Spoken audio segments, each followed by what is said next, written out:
Major general Ziaur Rahman Bir Uttom, মহান স্বাধীনতার ঘোষক, বীর মুক্তিযোদ্ধা, সেনাপ্রধান, বাংলাদেশের নির্বাচিত অষ্টম রাষ্ট্রপতি, বহুদলীয় গণতন্ত্রের প্রবক্তা, সেই সাথে বাংলাদেশি জাতীয়তাবাদ এবং বাংলাদেশ জাতীয়তাবাদী দল বিএনপির প্রতিষ্ঠাতা।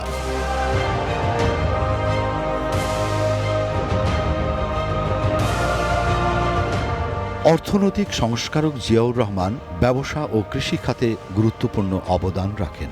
জাতীয় উন্নয়নের লক্ষ্যে প্রাইভেট সেক্টরের উন্নয়নের উপর জোর দেন, যা আগে ছিল অবহেলিত। তার প্রণীত ১৯ দফা কর্মসূচি দেশে দ্রুত আর্থসামাজিক পরিবর্তনে গুরুত্বপূর্ণ ভূমিকা রাখে। জিয়াউর রহমান বাংলাদেশি জাতীয়তাবাদ প্রবর্তন করেন।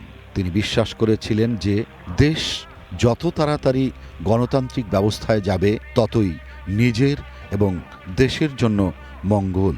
তাই তিনি বহুদলীয় গণতন্ত্র বিকাশের লক্ষ্যে ব্যাপক উদ্যোগ নেন। স্বৈরাচারী বাকশাল কর্তৃক আরোপিত সংবাদপত্রের উপর থেকে নিষেধাজ্ঞা প্রত্যাহার করে তথ্য মাধ্যমকে মুক্ত ও নিরবিচ্ছিন্ন করে সংবাদের অবাধ প্রবাহের উদ্বোধন করেন।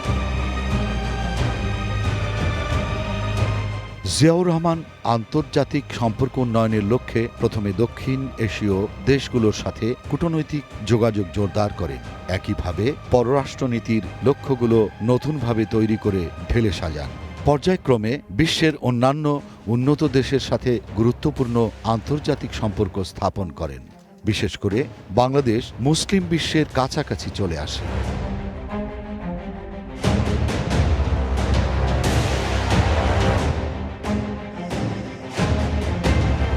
১৯৮১ সালের ৩০ মে চট্টগ্রামে দুর্বৃত্ত দুরাচার কতিপয় উচ্ছৃঙ্খল সেনারা তাকে নির্মমভাবে হত্যা করে। তার মৃত্যুতে শোকে বিহ্বল হয়ে পড়ে পুরো দেশ।